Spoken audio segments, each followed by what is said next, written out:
Hello and thanks for joining us from our studios in Israel. I'm Aaron Porras, here with ILTV's Morning Briefing. Prime Minister Netanyahu has canceled a diplomatic trip to Colombia in order to convene an emergency meeting with Israel's security cabinet. The stakes of this meeting are unusually high, following reports that Hamas has agreed to Egypt's proposal for a long-term ceasefire deal with Israel.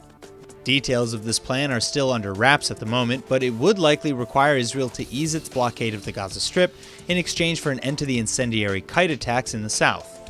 Word is that an unnamed Israeli official has actually already been dispatched to Qatar to oversee the execution of this proposal.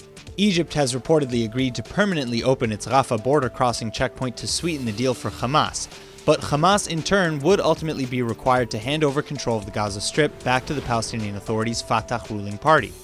Israel has been doing everything it can to end the daily barrage of explosive-laced balloons and kites from Gaza, which have scorched thousands of acres of Israeli land. The weekly border clashes along Gaza have also threatened to spill over to war lately, with several Palestinians killed in recent weekends and one IDF soldier killed last month from Hamas sniper fire. But it remains to be seen if Israel would agree to the terms of a Hamas ceasefire without the return of two fallen IDF soldiers, whose bodies Hamas has held in the Strip for nearly 4 years. This is in addition to two Israeli citizens, both believed to be mentally ill, who Hamas has held against their will in Gaza for nearly 3 years. This deal would supposedly cement a 5 to 10 year ceasefire, but for now we can only wait and see if the compromisers are good enough for all sides to agree to. There's been a lot of mystery surrounding United States President Donald Trump's still unseen outline of a potential Middle East peace plan between Israel and the Palestinians. For a time, it wasn't even clear if that plan would ever be made public, but now it looks like it may finally be coming to light. The White House has begun staffing a new Mideast policy team to span multiple units for possible negotiations, a big sign that this proposal could be unveiled in the very near future.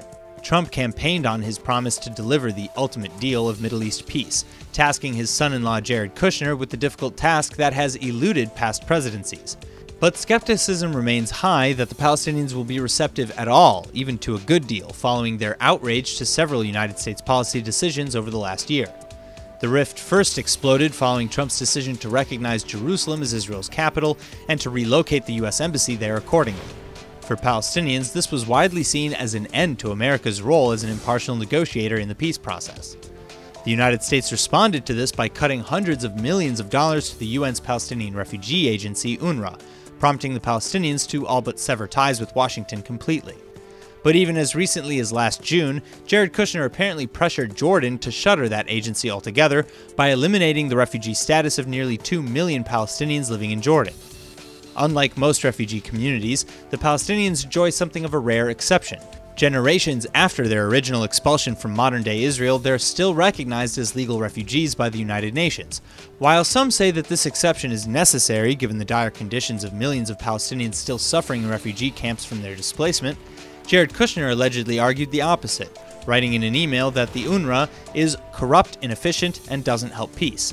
Either way, any successful peace plan will need to get all parties on board. No easy task, as history tells us. For the first time in the team's history, Iraq's national soccer team came to the Palestinian territories over the weekend to play the Palestinian team in a friendly match on Saturday. And though the Iraqi team came out ahead 3-0, Palestinian officials are hailing the match for having occurred in the first place. The Palestinian and Iraqi teams last played each other in Iraq in May. It was a 0-0 draw, but the Iraq team has never been to the Palestinian Authority. Israel defends the blockade around the Gaza Strip and the borders of the West Bank to prevent smuggling of funding and material aid for terror groups. But many Arab national teams do not recognize Israel and therefore refuse to come into the West Bank at all. Still, the Palestinians have often called upon fellow Arab countries to send delegations of sport and culture backgrounds, and in this case, the team crossed the border into the PA through Jordan. The Palestinian Football Association's VP said that, quote, "We call on all Arab teams to follow Iraq's lead and come to Palestine," end quote. Iraqi national team coach Bassem Qasim echoed these sentiments, saying that regardless of the outcome, this meeting proves the brotherhood and bond between the two Arab nations of Iraq and Palestine. The game was held at the Al-Ram Stadium just outside of Ramallah, near East Jerusalem. Roughly 2,000 fans were in attendance. Okay, maybe you think they're awesome, maybe you think they're a coffin on wheels, but for better or worse, electric scooters are here to stay. And now, one United States-based scooter sharing company is about to launch a pilot program for their two-wheelers here in Tel Aviv. Which means that in the coming weeks, we're about to see a whole lot more scooter madness on the streets, sidewalks, and maybe even roads of Israel's most traffic-congested city. Chances are you've already heard of Bird Rides Incorporated. Bird exploded onto the scene last year, dropping thousands of rentable electric scooters in 18 major US cities all over the country. Their small size, battery-powered engine, and cheap rental cost made them a favored way to get around major metropolitan areas. The units in Tel Aviv will cost 5 shekels, roughly $1.50 for each rental, plus half a shekel each for each minute that you use it.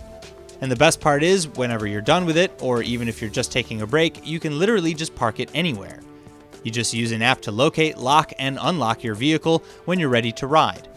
Obviously though, the onus is on the rider to make sure that you park it legally, and of course that you ride it legally, which is something of an issue in Tel Aviv, a city where bike lanes, highways, city streets, and pedestrian walkways interweave, sometimes seamlessly without warning. While Bird scooters will undoubtedly be a welcome new way to get around Tel Aviv, local traffic cops are probably bracing for madness. Death from electric bike accidents have tragically surged in Israel over the last 2 years, so please remember your helmet and respect your fellow drivers on the road. That's all for now. I'm Aaron Porras, and see you later with our main daily broadcast from Israel at 2 p.m. Eastern Time.